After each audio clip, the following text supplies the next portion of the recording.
Brought to you by TechnoSpark 20 series smartphones. अरे भैया, science के विद्यार्थी को कॉमर्स का सवाल क्यों पूछ रहे हैं? साइंस के विद्यार्थी से कॉमर्स का सवाल क्यों पूछ रहे हैं आप? पवन सिंह के काराकाट से चुनाव लड़ने पर उपेंद्र कुशवाहा का बयान आ ही गया। उपेंद्र कुशवाहा से जब पवन सिंह के काराकाट से चुनाव लड़ने पर सवाल पूछा गया तो देखिए कैसे उपेंद्र कुशवाहा ने ये बयान दिया। पवन सिंह चुनाव लड़ने का ऐलान किए थे, ट्वीट किए। अरे भैया, साइंस के विद्यार्थी को कॉमर्स का सवाल क्यों पूछ रहे हैं? साइंस के विद्यार्थी से कॉमर्स का सवाल क्यों पूछ रहे हैं आप? आगे बढ़िए। सियासी गलियारे में हलचल है सर, हॉट सीट हो गया। हम कह रहे हैं कि हम साइंस के विद्यार्थी रहे हैं तो कॉमर्स का सवाल पूछिएगा तो हम कैसे जवाब देंगे? चलिए आगे बढ़िए। देखा आपने कितनी सफाई से उपेंद्र कुशवाहा पवन सिंह के सवाल को टाल गए। बता दें कि पवन सिंह बीजेपी के मेंबर हैं और पवन सिंह को बीजेपी ने जब अपनी पहली सूची जारी की थी तो आसनसोल से उम्मीदवार बनाया था। उसके बाद पवन सिंह सोशल मीडिया पर आए और साफ कर दिया कि वो आसनसोल से चुनाव नहीं लड़ेंगे। उसके बाद एनडीए की सीट शेयरिंग होती है। काराकाट सीट उपेंद्र कुशवाहा के खाते में जाती है। आरएलएम को एनडीए में रहते हुए एकमात्र काराकाट सीट मिलती है।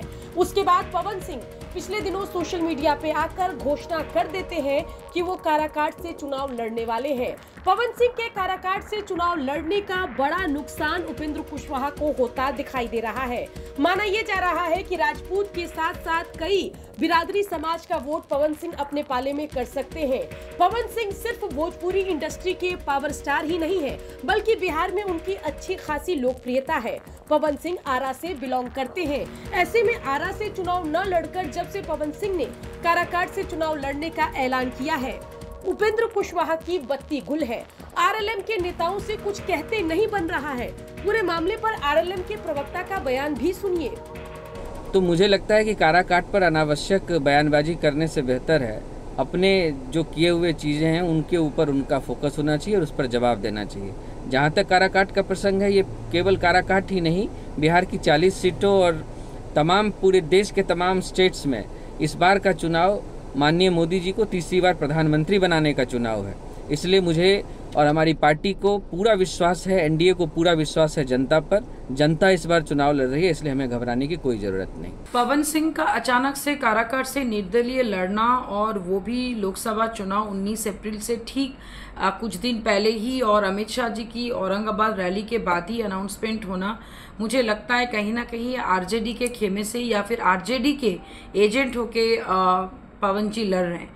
आई विश कि एज अ एनडीए के घटक दल होने के नाते मेरा ये पूर्ण कर्तव्य बनता है कि किसी भी हाल में काराकाट से उपेंद्र जी को जितवाने के लिए जो भी कार्य करना पड़े वो करना चाहिए। Implementation is the key of success, हम सब जानते ही हैं। तो इसमें उपेंद्र जी को भी उन सारे चीज़ों का सहारा लेना चाहिए या सारे सिर्फ लोगों तक जाके अपने वोट मांगने की बात नहीं, उनको भी कोई ऐसे स्टार प्रचारक साथ में रखना चाहिए जो पवन सिंह को टक्कर देने के लिए उनको मदद करे। आरजेडी की तरफ से ये भी दावा किया जा रहा है कि पवन सिंह बीजेपी के एजेंट के तौर पर उपेंद्र कुशवाहा को हरवाने के लिए काराकाट से चुनावी मैदान में है। काराकाट सीट पर बीजेपी ने फिर एक बार खेल किया।